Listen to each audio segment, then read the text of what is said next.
എല്ലാ പള്ളിയുടെ മുമ്പില് ഒരു ചായക്കട, എല്ലാ പള്ളിയുടെ മുമ്പിൽ ഒരു ചായക്കട ഉണ്ടാവും. ഇവിടെ ഉണ്ടോ ചായക്കട? ഉണ്ടോ? ഇവിടെ ചായക്കട ഇല്ല, ഇവിടെ ചായക്കട ഇല്ല. അൽഹംദുലില്ലാ, അൽഹംദുലില്ലാ, അൽഹംദുലില്ലാ. എന്തെന്നറിയോ, ഈ ചായക്കട എന്തിനാ ചില ചങ്ങാതിമാരുണ്ട് അസർ നിസ്കരിച്ചിട്ട് ചായക്കട വരും. അസർ നിസ്കരിച്ചിട്ട് ചായക്കട വരും. ചായ കുടിക്കും. ചായക്കടക്കാരൻ ചോദിക്കും, എടാ കട്ട്ലേറ്റ് വേണോ? വേണ്ട. എടാ ഇന്നലത്തെ പൊറോട്ട ഇറച്ചി ഉണ്ട് വേണോ? വേണ്ട. എടാ ഇന്നലത്തെ പൂള ഇറച്ചി ഉണ്ട് വേണോ? വേണ്ട. ചായ കുടിക്കും. നാട്ടിലുള്ള ചെറുപ്പക്കാരുടെ കല്യാണം മുടക്കും. അല്ലാഹു കാത്തിരക്ഷിക്കട്ടെ. ചായ കുടിക്കും. നാട്ടിലുള്ള താത്താമാരുടെ ഫനായും ഫസാദും പറയും. അല്ലാഹു കാത്തിരക്ഷിക്കട്ടെ. എന്നോട് വയനാട്ടിലുള്ള ഒരു കൂട്ടം ചെറുപ്പക്കാര് പറഞ്ഞു, ഉസ്താദേ ഞങ്ങളുടെ നാട്ടില് ജംഗ്ഷനില് ഒരു ചായക്കട, കല്യാണം ആലോചിക്കാൻ വരുന്ന ഹമുക്കളെല്ലാം അവിടെ വന്നിട്ട് ഉസ്താദെ ചോദിക്കണേ. അതുകൊണ്ട് ഇപ്പൊ ഞങ്ങൾ വഴി മാറ്റി പറഞ്ഞു കൊടുത്തിരിക്കുക. ഞങ്ങളുടെ നാട്ടിലേക്ക് വരാൻ ചായക്കട കഴി വരണ്ട, അവിടെ റോഡ് പണിയാണ്, അപ്പുറത്തെ വഴി വന്നാൽ മതി, അല്ലെ ഞങ്ങളുടെ കല്യാണം മുടക്കുക. അള്ളാഹു കാത്തിരക്ഷിക്കട്ടെ. ഞാന് പെൺകുട്ടികളുടെ വാപ്പമാരോട് പറയാ, നിങ്ങള് ഒരിക്കലും നാട്ടുകാരോട് ചോദിച്ചിട്ട് നിങ്ങൾ എന്ത് ചെയ്യാൻ പാടില്ല, പെൺമക്കളെ കെട്ടിച്ചു കൊടുക്കാൻ പാടില്ല. പള്ളിയിൽ ഹത്തീബിനോട് ചോദിക്കണം, ഇതാണ് എന്റെ മോളെ കെട്ടാൻ പോണ ഹമുക്ക്, ഇതാണ് എന്റെ പൊന്നുമോളെ കെട്ടാൻ പോണ ചെറുക്കൻ, ഇവൻ 5 വക്തത്തിന് പള്ളിയിൽ വരുന്നുണ്ടോ എന്ന് ആരോട് ചോദിക്കണം? പള്ളിയിലെ ഹത്തീബിനോട് ചോദിക്കണം. അപ്പൊ ചെറുപ്പക്കാരൊക്കെ അതിനൊക്കെ ഭയങ്കര ഡിമാൻഡാ. കാരണം എന്റെ പെണ്ണാലോചിക്കണ ദിവസം സുബൈക്ക് തന്നെ പള്ളി വരും. അള്ളാഹു കാത്തിരക്ഷിക്കട്ടെ. ഞാൻ പറയാ, ആര് നിന്റെ കല്യാണം മുടക്കിയാലും അള്ളാഹു നിന്റെ കല്യാണം മുടക്കൂല. ആര് നിന്റെ കല്യാണം മുടക്കിയാലും അള്ളാഹു നിന്റെ കല്യാണം മുടക്കൂല. ഉസ്താദേ 20 കൊല്ലമായി മക്കളില്ല. ഉസ്താദേ എന്താ പറയണേ? 20 കൊല്ലമായി മക്കളില്ല. അത് വല്ലാത്തൊരു സങ്കടമാ. എന്റെ പ്രിയപ്പെട്ടവരെ, കല്യാണം കഴിഞ്ഞ് 2 കൊല്ലമായി 3 കൊല്ലമായി ആളുകൾ ഇങ്ങനെ ചോദിക്കും, മോളെ ഒന്നും ആയില്ലേ, വിശേഷമായില്ലേ, നിന്റെ മാപ്പിളനെ കൊണ്ട് കൊള്ളൂലേ എന്നിങ്ങനെ ചോദിക്കണം. ചില ചോദ്യങ്ങൾ സഹോദരിമാർക്ക് എന്റെ പ്രിയപ്പെട്ടവരെ താങ്ങാൻ കഴിയൂല. ഒരു ഗർഭിണിയാകാത്ത ഒരു പാവപ്പെട്ട സഹോദരിയുടെ മുമ്പിലൂടെ നിറവയറുമായിട്ടൊരു പാവപ്പെട്ട ഗർഭിണി പോയാൽ അതവർക്ക് സഹിക്കാൻ കഴിയൂല. എന്തേ? ഉമ്മ ആവുക എന്ന് പറയണത്, ഗർഭിണിയാവുക എന്ന് പറയണത് അത് വല്ലാത്ത സന്തോഷമാ. അപ്പൊ ഞാൻ കഴിഞ്ഞ ദിവസം ഒരു ചങ്ങാതിനെ ചോദിച്ചു, കല്യാണം കഴിഞ്ഞു ഉസ്താദെ, എത്ര വർഷമായി? 1.5 കൊല്ലമായി ഉസ്താദെ. മക്കളൊന്നും ആയില്ലേ? ഞങ്ങൾ അതിന് ട്രൈ ചെയ്തിട്ടില്ല ഉസ്താദെ. എന്താ പറയണേ? ഞങ്ങൾ അതിന് ട്രൈ ചെയ്തിട്ടില്ല ഉസ്താദെ. എന്താ ട്രൈ ചെയ്യാത്തത്? ഉസ്താദെ സാമ്പത്തികപരമായിട്ട് ചില പ്രയാസമാണ്. എടാ അള്ളാഹു തരുമ്പോ മേടിച്ചോണം, പിന്നെ കരഞ്ഞിട്ട് കാര്യമില്ല. അള്ളാഹു കാത്തിരക്ഷിക്കട്ടെ. ആര് കല്യാണം മുടക്കിയാലും അള്ളാഹു നിന്റെ കല്യാണം മുടക്കൂല.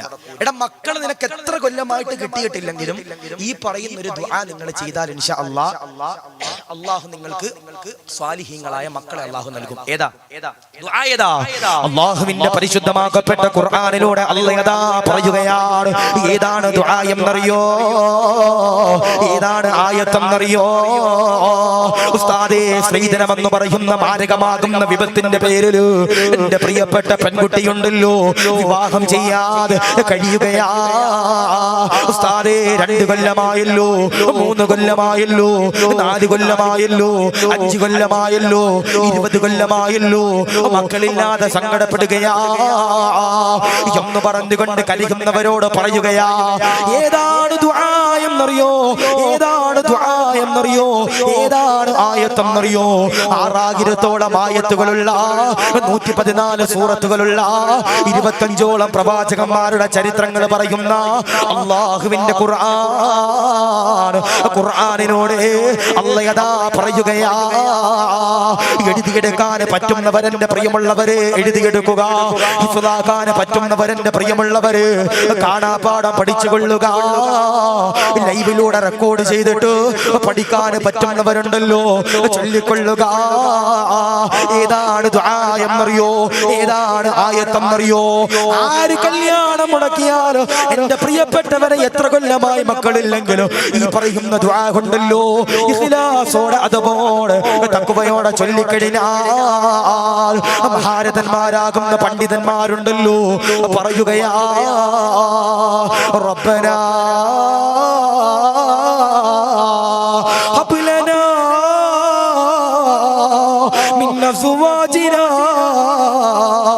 വദുനിയാതിനാ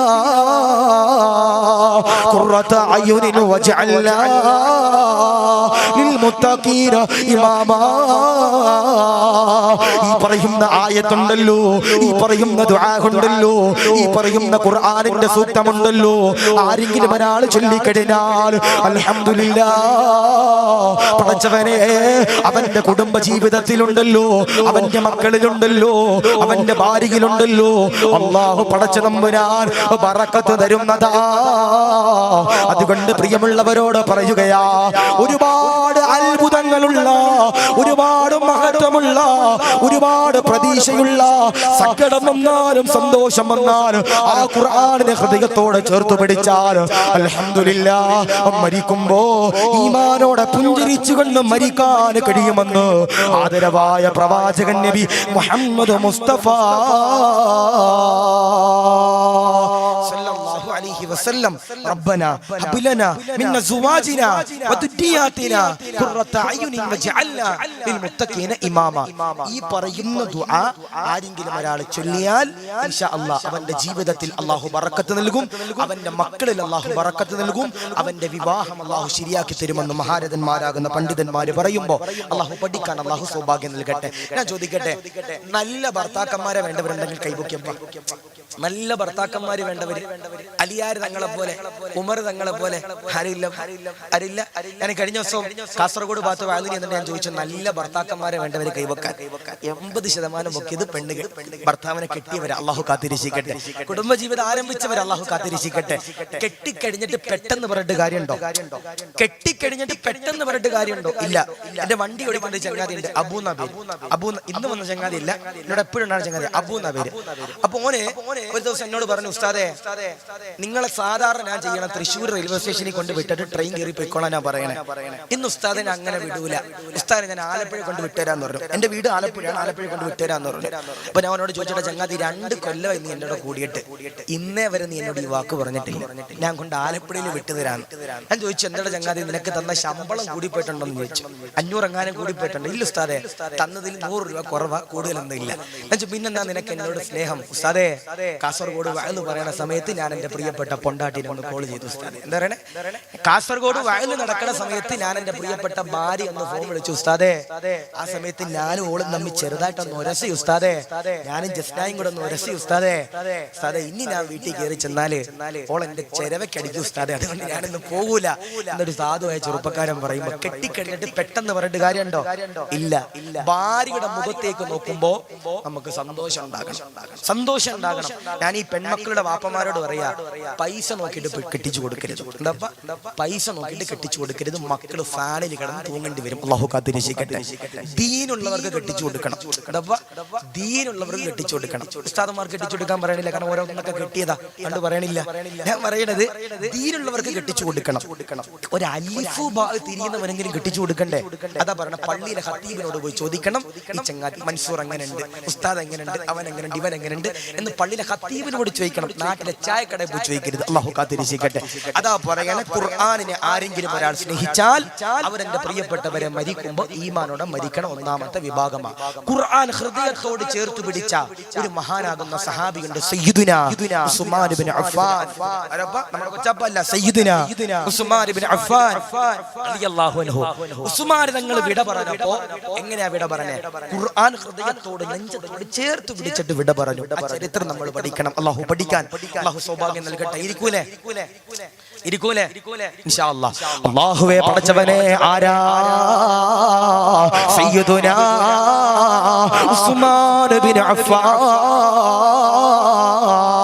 ഉസ്മാൻ തങ്ങളുണ്ടല്ലോ, ആരെന്നറിയോ? ഒരിക്കൽ എന്റെ പ്രിയമുള്ളവരെ, ഉസ്മാൻ തങ്ങളുണ്ടല്ലോ ഒരു ഖബറിന്റെ ചാരത്ത് കൂടി കടന്നു പോവുകയാണ്.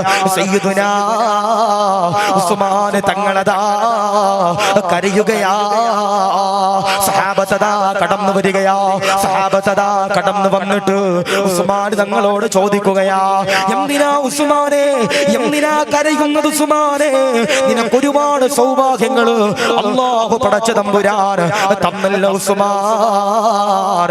കരയുന്നത് എന്തിനാണ് ഉസ്മാൻ? ഉസ്മാൻ തങ്ങളതാ പറയുകയാ, 6 അടി മണ്ണിന്റെ ഉള്ളറയിലേക്ക്, ഈ കാണുന്ന ഖബറിലേക്ക് ഈ ഉസ്മാൻ ഉണ്ടല്ലോ കിടന്നു കഴിഞ്ഞാൽ ഒറ്റയ്ക്കാണല്ലോ. ആ ഉസ്മാൻ തങ്ങളെന്റെ പ്രിയമുള്ളവരെ ഖലീഫയാകുമ്പോ ഉസ്മാൻ തങ്ങളെ കൊല്ലാൻ, ഉസ്മാൻ തങ്ങളെ ആക്രമിക്കാൻ, ഉസ്മാൻ തങ്ങളെ എന്റെ പ്രിയപ്പെട്ടവരെ ആക്രമിക്കാൻ ശത്രുക്കളുണ്ടല്ലോ തയ്യാറെടുക്കുകയാ. പടച്ചവനെ, ശത്രുക്കളതാ കടന്നു വരികയാ. ഉസ്മാനെങ്ങാനും ഖലീഫയായിട്ട് തുടർന്നു കഴിഞ്ഞാൽ നമ്മക്കുണ്ടല്ലോ തെറ്റുകളുണ്ടല്ലോ, ചെയ്യാൻ കഴിയൂല. പടച്ചവനെ, ശത്രുക്കളതാ കടന്നു വരികയാ. പടച്ചവനെ, ശത്രുക്കളുണ്ടല്ലോ ഊരി പിടിച്ച വാളെടുത്ത് കൊണ്ട് കടന്നു വരുമ്പോ സയ്യിദുനാ ഉസ്മാൻ തങ്ങളുടെ വീടിന്റെ വാതിലുണ്ടല്ലോ അടച്ചിരിക്കുകയാ.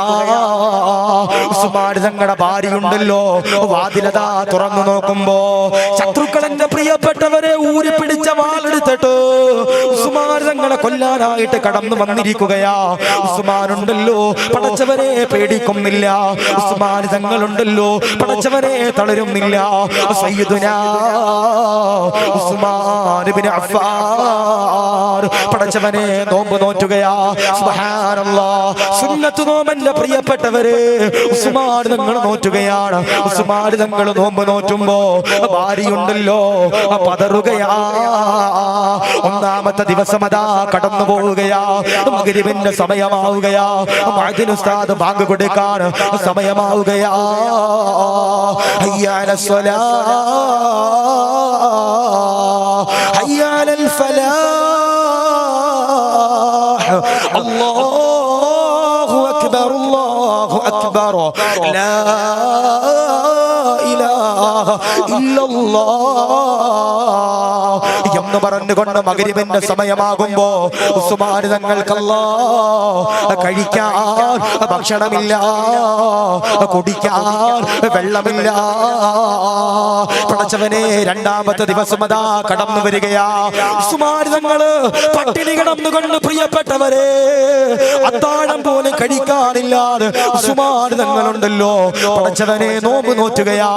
2-ാമത്തെ ദിവസമുണ്ടല്ലോ മഗ്രിബിന്റെ സമയമാകുമ്പോ കഴിക്കാൻ ഭക്ഷണമില്ല, കുടിക്കാൻ വെള്ളമില്ല, കഴിക്കാൻ ഈത്തപ്പഴമില്ല. പടച്ചവനെ, 3-ാമത്തെ ദിവസം അതാ കടന്നു വരികയാ. ഉസ്മാൻ തങ്ങളുണ്ടല്ലോ അത്താഴം പോലും കഴിക്കാനില്ലാതെ നോമ്പുണ്ടല്ലോ നോറ്റുകയാ. പടച്ചവനെ, മഗ്രിബിന്റെ സമയമാവുകയാ. മുഅദ്ദിൻ ഉസ്താദ് ബാങ്ക് കൊടുക്കുമ്പോ ഉസ്മാൻ തങ്ങൾക്ക് കഴിക്കാൻ ഭക്ഷണമില്ലോ, കുടിക്കാൻ വെള്ളമില്ലോ, കഴിക്കാൻ ഈത്തപ്പഴമില്ലോ.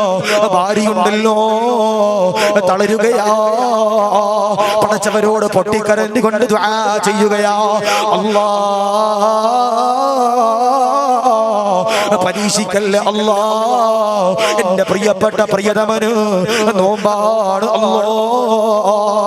പലസ്തീനിലെ പാവപ്പെട്ട മക്കളുണ്ടല്ലോ, ഗസയിലെ പ്രിയപ്പെട്ട മക്കളുണ്ടല്ലോ, ഇസ്രയേലിലെ പട്ടാളക്കാരുണ്ടല്ലോ, പലസ്തീനിലെ പാവപ്പെട്ട മക്കളെയുണ്ടല്ലോ എന്റെ പ്രിയമുള്ളവരെ ആക്രമിക്കുമ്പോ പടച്ചവരെ, പലസ്തീനിലെ പാവപ്പെട്ട മക്കളെ 1-2 വയസ്സുള്ള 3 വയസ്സുള്ള 4 വയസ്സുള്ള നമ്മളതാ താരാട്ട് പാടി ഉറക്കുന്ന നമ്മുടെ പ്രായമുള്ള നമ്മുടെ മക്കളുണ്ടല്ലോ, അവരുടെ പ്രായമുള്ള മക്കളെ പോലും മിസൈൽ വിട്ടുകൊണ്ട് തകർക്കുമ്പോ, ബോംബെറിഞ്ഞു കൊണ്ട് തകർക്കുമ്പോ അവരുടെ വീട്ടിലേക്ക് എന്റെ പ്രിയപ്പെട്ടവരെ പടച്ചവരെ കടാര കൊണ്ട് പടച്ചവരെ കണ്ണുകൊണ്ട് വെടിവെക്കുമ്പോ, ആശുപത്രികളിലേക്ക് പോലും ബോംബെറിയുമ്പോ അവരുടെ പ്രതീക്ഷയാരാ?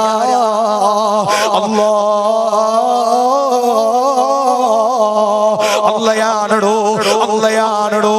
ലാ തഹ്സൻ ഇന്നല്ലാഹ മഅനാ. കരയല്ലടോ, സങ്കടപ്പെടല്ലടോ, ദുഃഖിക്കല്ലടോ, വേദനിക്കല്ലടാ. ഏത് വലിയ ഇസ്രായേൽ പട്ടാളക്കാരുണ്ടല്ലോ കൂട്ടിട്ട് കൊണ്ട് വയറ്റിലേക്ക് ചവിട്ടിയാൽ അള്ളയുണ്ട് മോനെ, അള്ളയുണ്ട് മോനെ. ഇന്നമഅൽ ഉസ്രി യുസ്റാ. എല്ലാ സങ്കടങ്ങൾക്കോ, എല്ലാ വേദനകൾക്കോ, എല്ലാ നൊമ്പരങ്ങൾക്കോ അതിനുശേഷമുണ്ടല്ലോ സന്തോഷമാ. അതുകൊണ്ട് പ്രിയമുള്ളവരോട് പറയുകയാ, ഉസ്മാൻ തങ്ങളുണ്ടല്ലോ നോമ്പെടുത്തുകൊണ്ട് മൂന്നാമത്തെ ദിവസമുണ്ടല്ലോ വിശക്കുകയാ. പ്രിയപ്പെട്ട ഭാര്യതാ കരയുമ്പോ ഉസ്മാൻ തങ്ങൾ പറയുകയാ, കരയല്ല പെണ്ണേ, സങ്കടപ്പെടല്ല പെണ്ണേ, നൊമ്പരപ്പെടല്ല പെണ്ണേ, പ്രയാസപ്പെടല്ല പെണ്ണേ. എനിക്കുള്ള ഭക്ഷണമുണ്ടല്ലോ അല്ലാഹുവിന്റെ റസൂൽ കൊണ്ടുവരുന്നതാ. എന്നിട്ടതാ ഉസ്മാനുണ്ടല്ലോ ഖുർആനുണ്ടല്ലോ കൈകളിലേക്ക് എടുക്കുകയാ. എന്നിട്ടതാ ഖുർആൻ ഓതുകയാ. ഉസ്മാൻ തങ്ങളുടെ ശബ്ദമുണ്ടല്ലോ, ഉസ്മാൻ തങ്ങളുടെ ശൈലിയുണ്ടല്ലോ വല്ലാത്ത അനുഗ്രഹമാ, വല്ലാത്ത ആനന്ദമാ, വല്ലാത്ത മാധുര്യമാ. ഉസ്മാൻ തങ്ങൾ ഖുർആൻ ഓതുമ്പോ പ്രിയപ്പെട്ട പ്രിയതമയുണ്ടല്ലോ ഉസ്മാൻ തങ്ങളുടെ ചാരത്തേക്ക് കടന്നു വരികയാ. ഈ ഖുർആനിന്റെ വചനങ്ങളുണ്ടല്ലോ പുറത്തേക്ക് എന്റെ പ്രിയമുള്ളവരെ പരക്കുമ്പോ ശത്രുക്കളതാ വിറങ്ങലിക്കുകയാ. ഉസ്മാൻ വീടിന്റെ അകത്തുണ്ട്, ഉസ്മാൻ ഖുർആൻ ഓതുകയാ. ശത്രുക്കളുണ്ടല്ലോ ഊരി പിടിച്ച കടാരയെടുത്തിട്ട് വീടിന്റെ അകത്തേക്ക് എന്റെ പ്രിയമുള്ളവരെ കടന്നു വരികയാ. എന്നിട്ടതാ ഊരി പിടിച്ച കടാരയെടുത്തിട്ട് ഉസ്മാൻ തങ്ങളെ കൊല്ലാനായിട്ട് ഓങ്ങുകയാ. ഉസ്മാൻ തങ്ങളുടെ ഭാര്യതാ പ്രിയപ്പെട്ട പ്രിയതമനെ കൊല്ലാൻ വന്ന ശത്രുക്കളുടെ കരങ്ങളിലേക്ക് പിടിക്കുകയാ. എന്റെ പ്രിയപ്പെട്ട ഭർത്താവിനെ കൊല്ലല്ലേ, ആക്രമിക്കല്ലേ, വേദനിപ്പിക്കല്ലേ, പാപമാണേ എന്ന് പറഞ്ഞുകൊണ്ട് കരയുമ്പോ ഉസ്മാൻ തങ്ങളുടെ ഭാര്യയുടെ കൈകളുണ്ടല്ലോ ശത്രുക്കൾ എന്റെ പ്രിയപ്പെട്ടവരെ മുറിക്കുകയാ. എന്നിട്ടതാ കൊല്ലുകയാ. ഇതൊന്നും അറിയാതെ സയ്യിദുനാ ഉസ്മാൻ ഇബ്നു അഫ്ഫാൻ ഖുർആൻ ഓതുമ്പോ ഉസ്മാൻ തങ്ങളുടെ നേരെയതാ ശത്രുക്കളുണ്ടല്ലോ ഊരി പിടിച്ച വാളെടുക്കുകയാ. എന്നിട്ടതോ അടിവയറ്റിലേക്ക് ആര് വെട്ടുകയാ, മഞ്ചത്തേക്ക് ആര് വെട്ടുകയാ. ഉസ്മാൻ തങ്ങളുടെ വയറ്റിലേക്കല്ലോ ഊരി പിടിച്ച കടാരയുണ്ടല്ലോ എന്റെ പ്രിയപ്പെട്ടവരെ ആഴ്ന്നിറങ്ങുമ്പോ കുടൽമാലയുണ്ടല്ലോ പുറത്തേക്ക് എന്റെ പ്രിയപ്പെട്ടവരെ തെറിക്കുകയാ. ഒരു മലയിങ്ങനെ പതിക്കുന്നത് പോലെ, ഒരു പർവ്വതം തകരുന്നത് പോലെ ഉസ്മാൻ തങ്ങളുണ്ടല്ലോ താഴത്തേക്ക് വീഴുകയാ. ചോരയതാ പടരുകയാ. കയ്യിൽ പിടിച്ചിരിക്കുന്ന ഖുർആനുണ്ടല്ലോ ഹൃദയത്തോട് ചേർത്ത് പിടിക്കുകയാ. എന്നിട്ടതാ പുഞ്ചിരിക്കുകയാ, പറയുകയാ, ലാ ഇലാഹ ഇല്ലല്ലാഹ്, ലാ ഇലാഹ ഇല്ലല്ലാഹ് എന്ന് പറഞ്ഞുകൊണ്ട് ദുനിയാവിന്റെ തൊലിപ്പുറത്ത് നിന്ന് ഖുർആനുണ്ടല്ലോ നെഞ്ചത്തോട് ചേർത്ത് പിടിച്ചിട്ട് ഉസ്മാൻ തങ്ങളെ വിട പറഞ്ഞെന്ന് ചരിത്രം എന്റെ പ്രിയമുള്ളവരെ പഠിക്കുമ്പോ നിറഞ്ഞിരിക്കുന്ന പെങ്ങളെ ആ ഖുർആനിനെ ഉണ്ടല്ലോ ആരെങ്കിലും ഒരാൾ ചേർത്ത് പിടിച്ചാൽ അൽഹംദുലില്ലാഹ് അവരതാ മരിക്കുമ്പോ ഈമാനോടെ മരിക്കുന്ന ഒന്നാമത്തെ വിഭാഗമെന്ന് അല്ലാഹുവിന്റെ റസൂൽ പറയുമ്പോ നാദാ അതിനുള്ള സൗഭാഗ്യങ്ങള് തരണ അല്ലാഹ്. ഉസ്മാൻ തങ്ങള് ഖുർആനോദി വിട പറഞ്ഞ പോലെ ഞങ്ങൾക്കും നീ മരിക്കാൻ സൗഭാഗ്യം തരണേ അല്ലാഹ്, തരണേ റബ്ബേ. ഉസ്മാനിതങ്ങള് എന്റെ പ്രിയപ്പെട്ടവർ ഈ ലോകത്ത് നിന്ന് വിട പറഞ്ഞപ്പോ ആ ഖുർആൻ ഹൃദയത്തോട് ചേർത്ത് പിടിച്ചെന്ന് എന്റെ പ്രിയപ്പെട്ടവരെ പറയുമ്പോ അള്ളാഹു അങ്ങനെ മരിക്കാൻ അള്ളാഹു നമുക്ക് ഏവർക്കും സൗഭാഗ്യം നൽകി ഗ്രഹിക്കട്ടെ. അതാ പറയണേ, ഖുർആനിനെ സ്നേഹിക്കണം, ഖുർആനിനെ ബഹുമാനിക്കണം. ഇവിടെ മദ്രസ ഉസ്താദ് രണ്ടു നേരമുണ്ട്, രാവിലെ വൈകിട്ടുണ്ടോ? മദ്രസയിൽ കുട്ടികളുണ്ടോ? അത് ഉസ്താദ് മാത്രമുള്ള കുട്ടികൾ കുറവാണ് അല്ല, കുട്ടികളുണ്ട്. ഏറ്റവും കൂടുതൽ കുട്ടികളുള്ള മദ്രസ ഇവിടെയാണ്. എത്ര കുട്ടികൾ? 360. ഞങ്ങളുടെ നാട്ടിൽ സ്വപ്നം കാണണം, 360 മക്കള് നമ്മുടെ മദ്രസയിൽ പഠിക്കാനുണ്ട്. നമ്മൾ ഈ ചില നാട്ടിലൊക്കെ വാതിന് പോകുമ്പോ മദ്രസ ഉണ്ടോ? ഉണ്ട് ഉസ്താദേ. എത്ര മക്കളുണ്ട്? 150. ആയിക്കോട്ടെ. 1ാം ക്ലാസ്സിൽ എത്ര മക്കളാ? 50. 2ലോ 50. 3ലോ 5. 4ലോ 4 ഉസ്താദേ. 4 ഉസ്താദേ. അതെന്താ 4 ഇല്ലാത്ത? 3ന് തോറ്റിട്ട് കയറിയിട്ടില്ല ഉസ്താദ്. അള്ളാഹു കാത്തിരിക്കട്ടെ. ഞാന് എപ്പോഴും ഓർക്കനുണ്ട്. ഞാന് ഒരു സദർ ഉസ്താദിന്റെ റൂമിൽ ഇങ്ങനെ വിശ്രമിക്കാം. എന്റെ ഒരു കൂട്ടുകാരൻ, ഒരു ഫൈസി ഉസ്താദാ. എങ്ങനെ ആ ഉസ്താദിന്റെ റൂമിൽ ഇരിക്കുമ്പോ അന്ന് റിസൾട്ട് വന്ന ദിവസമാണ്, പരീക്ഷയുടെ റിസൾട്ട് വന്ന ദിവസം, ഒരു ഉമ്മ സദർ ഉസ്താദിന്റെ ഫോണിലേക്ക് വിളിക്കാം, ഉസ്താദേ ഞാന് ഇന്ന മോന്റെ ഉമ്മയെ ഉസ്താദേ, ഓൻ 1ാം ക്ലാസ്സിൽ തോറ്റു ഉസ്താദേ. എന്താ പറയണേ? 1ാം ക്ലാസ്സിൽ തോറ്റു ഉസ്താദേ. സദർ ഉസ്താദ് പറഞ്ഞു, ഓൻ പഠിക്കണില്ല, ഓൻ കൃത്യമായിട്ട് വരണില്ല, ഓൻ ഒന്നും ചെയ്യണില്ല, അതുകൊണ്ടാണ് ഓൻ തോറ്റത്. അങ്ങനെ ആ ഉമ്മ കട്ട് ചെയ്തു. 2ാമത് വീണ്ടും വിളിച്ചു. സദർ ഉസ്താദിന്റെ അടുത്ത് പറഞ്ഞു, സദർ ഉസ്താദേ എന്റെ ഇക്കാക്ക് നാണക്കേടാ ഉസ്താദേ. എന്താ പറയണേ? എന്റെ മച്ചാക്ക് സ്റ്റാറ്റസ് പറയും ഉസ്താദ്, എന്റെ മോൻ 1ാം ക്ലാസ്സിൽ തോറ്റാലെന്ന്. അള്ളാഹു ഈമാൻ നൽകി അനുഗ്രഹിക്കുമാറാവട്ടെ.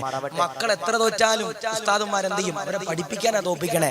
ചില വാപ്പമാരുണ്ട്, എന്താടാ എന്റെ മോൻ എന്താ 1ാം ക്ലാസ്സിൽ തോപ്പിച്ചേ, എന്റെ കൂം പിടിച്ചാൻ പറ്റും, മര്യാദ കൊന്നിത് 2ക്ക് കയറ്റാൻ വേണ്ടിയിട്ട് ചില വാപ്പമാർ ഇങ്ങനെ കച്ച കെട്ടി വരാറുണ്ട്. പാടില്ല, പാടില്ല. ഉസ്താദുമാര് തൊട്ട അപ്പം പോസ്കോ. ഉസ്താദുമാര് കുട്ടികളെന്ന് അടിച്ചാൽ അപ്പം ബോക്സോ. അള്ളാഹു കാത്തിരിക്കട്ടെ. ഇപ്പൊ പുതിയ നിയമം അങ്ങനെ ഉസ്താദെ, ഒരു ഉസ്താദ് ഒരു കുട്ടി അടിച്ചു കഴിഞ്ഞാൽ ആ കുട്ടി പറയാ, ഉസ്താദ് എന്നെ തോണ്ടി മാന്തി പിച്ചിന്ന് പറഞ്ഞു കഴിഞ്ഞാൽ ആദ്യം അറസ്റ്റ്, പിന്നാണ് അന്വേഷണം. ആദ്യം അറസ്റ്റ്, പിന്നാണ് അന്വേഷണം. അള്ളാഹു കാത്തിരിക്കുമാറാവട്ടെ. എത്രയോ ഉസ്താദന്മാരുടെ ഇസ്സത്ത് എത്രയോ വീട്ടുകാർ കളഞ്ഞു പിടിച്ചിട്ട് അടിക്കണത് ഉസ്താദന്മാർ ദേഷ്യം കണ്ട. അല്ലപ്പ ഞാനൊക്കെ അടിച്ചിട്ടുണ്ട്, എനിക്ക് പേടിയില്ല പറയണില്ല. ഞാൻ അടിച്ചിട്ടുണ്ട് കുട്ടികളെ. പണ്ട് മദ്രസയെ പഠിപ്പിക്കണ സമയത്ത് അടിക്കും, എന്നിട്ട് വാതിക്കൽ ചായ കിടന്ന് പരിപ്പടം ചായ വെച്ചു കൊടുക്കും. അവന് വിഷയമില്ലല്ലോ. അള്ളാഹു നമ്മുടെ മക്കൾ അള്ളാഹു സാലിഹീങ്ങളാക്കി അനുഗ്രഹിക്കുമാറാവട്ടെ. ഞാൻ പറയണത് നമ്മുടെ മക്കളെ ഖുർആൻ പഠിപ്പിക്കണം. ഞാൻ ചോദിക്കട്ടെ, ചില ഉമ്മമാരുണ്ട്, കണക്ക് പരീക്ഷ ആണെങ്കിൽ സ്കൂളിലും മക്കൾക്ക് കണക്ക് പരീക്ഷ ആണെങ്കിൽ മക്കളെ മദ്രസയിൽ വിടൂല. പഠിക്കട A²+B² ആ സ്ക്വയറും മറ്റേ സ്ക്വയറും മറിച്ച സ്ക്വയറും എന്നൊക്കെ പഠിപ്പിക്കും. അവസാനം റിസൾട്ട് വരുമ്പോൾ 80 മൊട്ട 83. കാരണം എന്തേ? ഇൽമു പഠിക്കുമ്പോൾ സ്കൂളിൽ പഠിച്ചു. അള്ളാഹു കാത്തിരിക്കട്ടെ. ചില ഉമ്മമാരുണ്ട്, തിങ്കൾ തൊട്ട് വ്യാഴം വരെ മദ്രസയിൽ കൃത്യസമയത്ത് നമ്മുടെ മക്കളെ വിടും. വെള്ളി പൊതു അവധി, ശനി ഞായർ സ്കൂളില്ല. 2-3 മണിക്കൂറൊക്കെ മദ്രസ ഉണ്ടാവും. ഉസ്താദന്മാര് കഷ്ടപ്പെട്ട് പഠിപ്പിക്കും. ചില ഉമ്മമാര് മക്കളുമായിട്ട് കറങ്ങാൻ പോണത് അപ്പഴാ. ഉമ്മാന്റെ വീട്ടിലും ബാപ്പാന്റെ വീട്ടിലും ഇങ്ങനെ കറങ്ങാൻ പോകും. ഉമ്മാന്റെ വീട്ടിൽ കറങ്ങാൻ പോകേണ്ട ആവശ്യം, ഇവിടെ എല്ലാവരും ഉമ്മാന്റെ വീട്ടിൽ തന്നെയാണ്. അപ്പൊ കറങ്ങാൻ പോയിട്ട് തിങ്കളാഴ്ച രാവിലെ സദർ ഉസ്താദിന്റെ ഫോണിക്ക് മൻസൂർ വിളിച്ചിട്ട് സദർ ഉസ്താദിനെ കിട്ടണില്ല. സദർ ഉസ്താദ് പെണ്ണുങ്ങളിട്ട് തുള്ളിക്കൊണ്ടിരിക്കുക. കാരണം എന്തേ? ഓരോ താത്താമാര് സദർ ഉസ്താദിനെ വിളിച്ചിട്ട്, ഉസ്താദെ എന്റെ പൊന്നുമോനും പൊന്നുമോള് ശനി ഞായറും വന്നിട്ടില്ല, ഓന് പനിയായിരുന്നു ഉസ്താദെ, ഓന് പനിയായിരുന്നു ഉസ്താദെ, ഓന് ജലദോഷമായിരുന്നു ഉസ്താദെ എന്ന് ഉസ്താദിനെ വിളിച്ചിട്ട് കള്ളം പറയണ ചില ഉമ്മമാര്. അള്ളാഹു കാത്തിരിക്കട്ടെ. ഏത് ഉമ്മമാര്, ഏത് ഉസ്താദന്മാര് ഉസ്താദിന്റെ തൊട്ടടുത്തിരുന്നിട്ട് ശനി ഞായറുമുള്ള നിക്കാഹിന് ഉസ്താദിനെ പോലും മൈൻഡ് ചെയ്യാതെ ചിക്കന്റെ കാല് കടിച്ച് ചങ്ങാതിക്ക് ശനി ഞായറും പനിയാന്ന് പറഞ്ഞാൽ ഉസ്താദ് വിശ്വസിക്കോ? ഇല്ല. അള്ളാഹു കാത്തിരിക്കട്ടെ. അതാ പറയണം, മക്കളെ കൃത്യമായി മദ്രസയിലേക്ക് പറഞ്ഞു വിടണം. ആ ഖുർആൻ ഓദിക്കണം, ആ ഖുർആനിനെ സ്നേഹിക്കണം. എന്നാൽ അവരെന്റെ പ്രിയപ്പെട്ടവരെ മരിക്കുമ്പോ ഈമാനോടെ മരിക്കുന്ന 1ാമത്തെ വിഭാഗമാണെന്ന് ഹബീബിന മുഹമ്മദ് മുസ്തഫ സല്ലല്ലാഹു അലൈഹി വസല്ലം. 2 എങ്കിലും ഒരാള് മാതാപിതാക്കളുടെ പൊരുത്തമുണ്ടല്ലോ നേടിക്കഴിഞ്ഞാൽ അൽഹംദുലില്ലാഹ് അവനതാ മരിക്കുമ്പോ ഈമാനോടെ മരിക്കുന്നതാ, ഇഖ്ലാസോടെ മരിക്കുന്നതാ. അതുകൊണ്ട് പ്രിയമുള്ളവരോട് പറയുകയാ, വാപ്പയെ തെറി പറയുന്ന മക്കളുള്ള കാലഘട്ടമാ. ഉമ്മയെ തള്ളയെന്ന് പറഞ്ഞിട്ട് ഉമ്മയെ തെറി പറയുന്ന മക്കളുള്ള കാലഘട്ടമാ. അതുകൊണ്ട് പ്രിയമുള്ളവരോട് പറയുകയാ, വാപ്പയുടെ പൊരുത്തമില്ലാതെ ഉമ്മയുടെ പൊരുത്തമില്ലാതെ നാറ്റുവയലിന്റെ പരിസരത്തിലൂടെ നീ എങ്ങാനും മരിച്ചു കഴിഞ്ഞാൽ മരിക്കുമ്പോ ഈമാനോടെ മരിക്കൂല, ഇഖ്ലാസോടെ മരിക്കൂല. അതുകൊണ്ട് പ്രിയമുള്ളവരോട് പറയുകയാ, മനോഹരമാകുന്ന സ്വർഗത്തിന്റെ വയല് കിടഞ്ഞിട്ട്, സ്വർഗത്തിന്റെ വേദി കിടഞ്ഞിട്ട് നീ നിന്റെ വീട്ടിലേക്ക് കടന്നു ചെന്നിട്ട് വാപ്പയുടെ കൈ പിടിച്ചിട്ട് ഉമ്മയുടെ കൈ പിടിച്ചിട്ട് പൊട്ടിക്കരഞ്ഞുകൊണ്ട് ദുആ ചെയ്തോ. അറിയാതെ സംഭവിച്ചു പോയതാ, അറിയാതെ ദേഷ്യപ്പെട്ടതാ, അറിയാതെ തെറി പറഞ്ഞതാ, അറിയാതെ ചൂടായതാ. പൊറുക്കണേ ഉമ്മ, പൊറുക്കണേ വാപ്പാ. കഴിഞ്ഞ കൊല്ലം എന്റെ പ്രിയമുള്ളവര് റമദാൻ മാസത്തില് ചാവക്കാടുള്ളൊരു പാവപ്പെട്ട സഹോദരി ഉണ്ടല്ലോ, എന്നോട് വിളിച്ചു കണ്ട് പറഞ്ഞതാ, ഉസ്താദേ എനിക്കതാ 60 വയസ്സുണ്ട് ഉസ്താദ്, എന്റെ പ്രിയപ്പെട്ട ഭർത്താവുണ്ടല്ലോ ചെറുപ്പത്തിൽ തന്നെ വിട പറഞ്ഞു പോയതാ. എന്റെ പ്രിയപ്പെട്ട പൊന്നുമോൻ 26 വയസ്സുണ്ട് ഉസ്താദ്. അവൻ കള്ളു കുടിക്കുന്നവനാ, അവൻ സിഗരറ്റ് വലിക്കുന്നവനാ, അവൻ ഹാൻഡ്സ് വെക്കുന്നവനാ, അവൻ കൂള് വെക്കുന്നവനാ, അവൻ ലഹരി ഉപയോഗിക്കുന്നവനാ. ഉസ്താദേ, കഴിഞ്ഞ റമളാനിലുണ്ടല്ലോ അവനതാ എന്റെ വീട്ടിലേക്ക് കടന്നു വന്നിട്ട് നട്ടുച്ച സമയത്ത് എന്നോട് ചോറ് ചോദിച്ചു. ഉസ്താദ്, റമളാനാണല്ലോ, എന്റെ പ്രിയപ്പെട്ട പൊന്നുമോനാണല്ലോ, അവൻ ചോദിച്ചതാണല്ലോ, ആരും കാണാതെ ഉസ്താദ് അവന് വേണ്ടി ഭക്ഷണമുണ്ടല്ലോ ഞാൻ കൊടുത്തു. ഉസ്താദ് ചോറിനതാ ഉപ്പില്ലെന്ന് പറഞ്ഞിട്ട് കള്ളു കുടിച്ച് വന്നിട്ട് എന്റെ പ്രിയപ്പെട്ട പൊന്നുമോനുണ്ടല്ലോ എന്നെ മുടിക്കുത്തിന് പിടിച്ചിട്ട് അടിച്ചു ഉസ്താദ്, തൊഴിച്ചു ഉസ്താദ് എന്നതാ സാധുവായ ഉമ്മ പറയുമ്പോ എന്റെ പ്രിയപ്പെട്ടവരോട് പറയുകയാ, വാപ്പയുടെ പൊരുത്തമില്ലാതെ ഉമ്മയുടെ പൊരുത്തമില്ലാതെ ആരെങ്കിലും ഒരാളെ വിട പറഞ്ഞു പോയാൽ മരിക്കുമ്പോ ഈമാനോടെ മരിക്കൂല.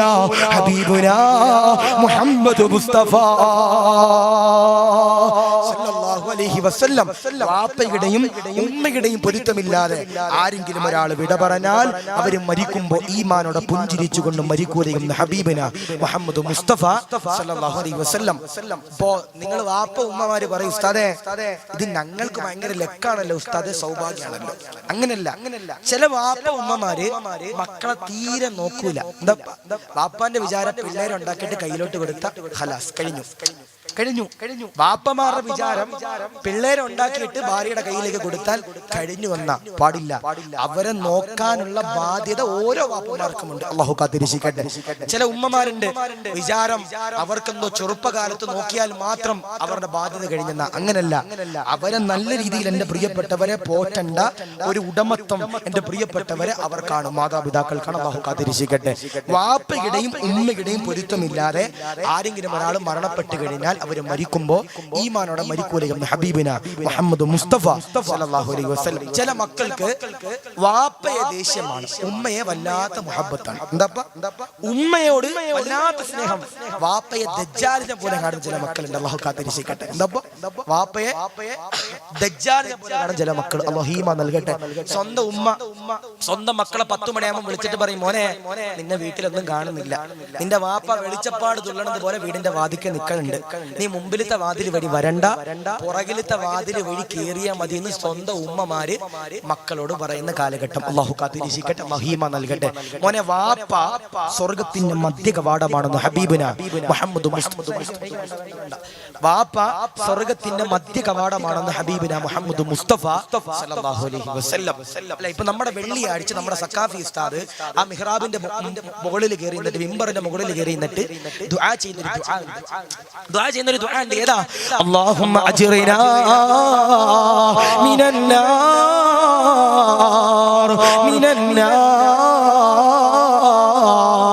പടച്ചവനെ കത്തിച്ചൊലിക്കുന്ന നരകത്തിൽ നിന്ന് കാക്കണേ അല്ലാ, കാക്കണേ അല്ലാ എന്ന് പറയുന്ന ദുആ കൊണ്ടല്ലോ നരകത്തിൽ നിന്നുള്ള കാവല് നേടാനുള്ള ദുആ കൊണ്ടല്ലോ ചെയ്യുന്നവരാ.